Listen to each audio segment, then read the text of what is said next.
having at last that little piece of land, a state to call our own, to live by our own law, which is religious law. Our own justice system is a blueprint for the world. It seemed to be just, perfectly deserved. But as soon as the State of Israel was created, almost immediately they were attacked by 5 hostile states all around, whose declared charter of their government is to annihilate Israel.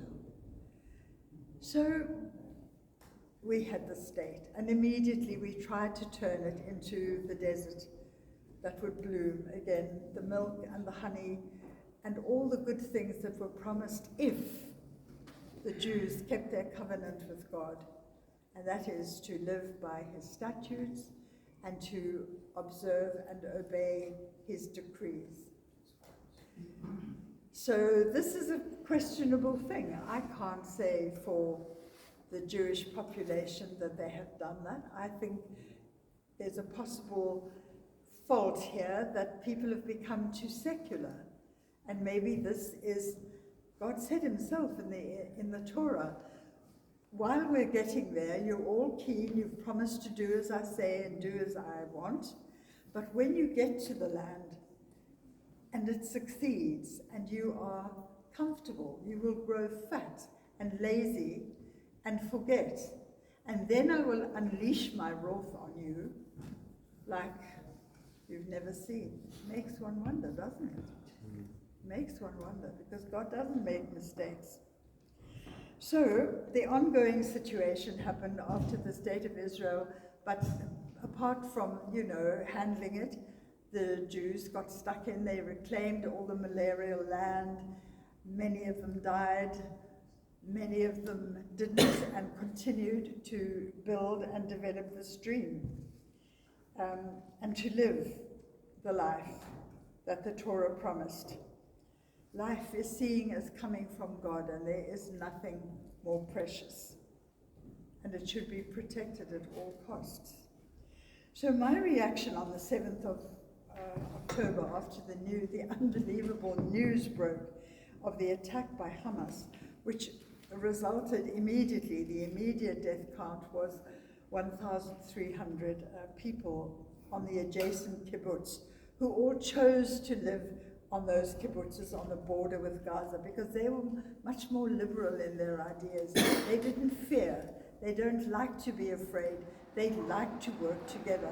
They are not conservative, rigid people. As I said, a lot of Jews, like any other religion, have divisions. That's why I can't say I'm speaking for the Jewish community. I'm just speaking to you as a Jew.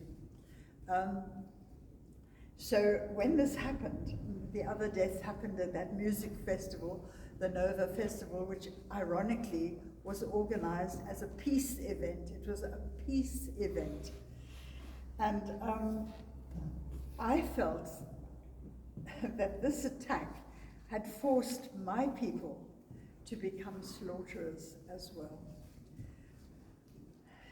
People have a right to defend themselves, but the way it happened and the way the Israeli government was talking about having to annihilate Hamas, or else it would just simply spread into the rest of the world, and the rest of the world would also come under this kind of attack.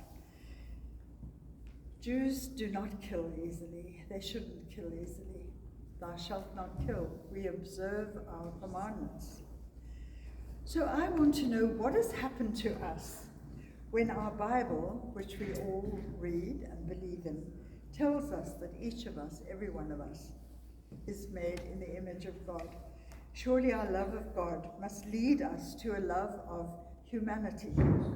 It is unbelievable that in this age of globalization, where we're being forced to live more closely, we are actually being driven apart by faith. This is not what faith is supposed to be. Faith, interfaith like this, is supposed to help us recognize the value in each other, learn and grow and support. We should be united in fighting environmental destruction, political corruption, disease, not fighting one another, least of all in the name of God, whose image we bear. My most respected and loved teacher has just died. His name was Rabbi Jonathan Sachs. He was the chief rabbi of the UK, and I'm proud to say he was the initiator of interfaith relations there.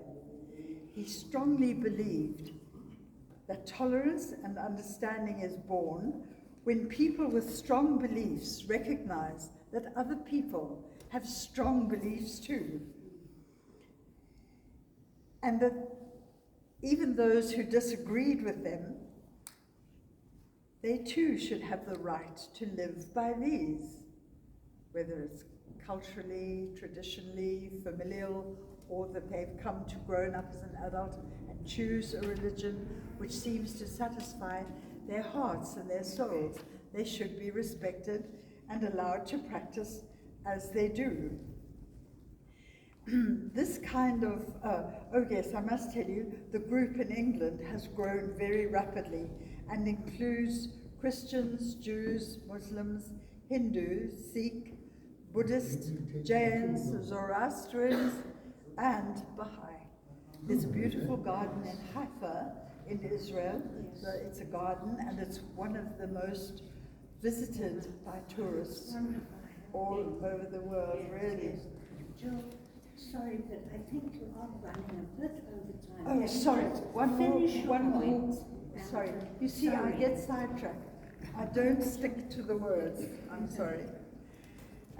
We hear of schools now where children, innocent children, are taught to hate Jews.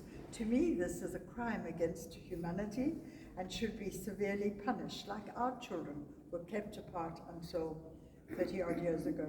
Children who grow up together with diverse friends can only be enriched by learning about the many religions of the world. Children have to learn, if we can't, that there is no other. There is only we in a world of peace and unity. I'm sorry I went over time.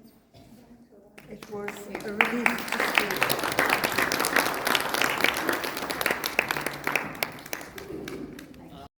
About 7 October. So I don't think they just how to talk. If you don't mind, I think we should do it afterwards because the time is going and, you know, it will be too late otherwise. But afterwards when we have tea, That's why they're not yes, even United Nations. if that's all right. Yes. Would you like to sing?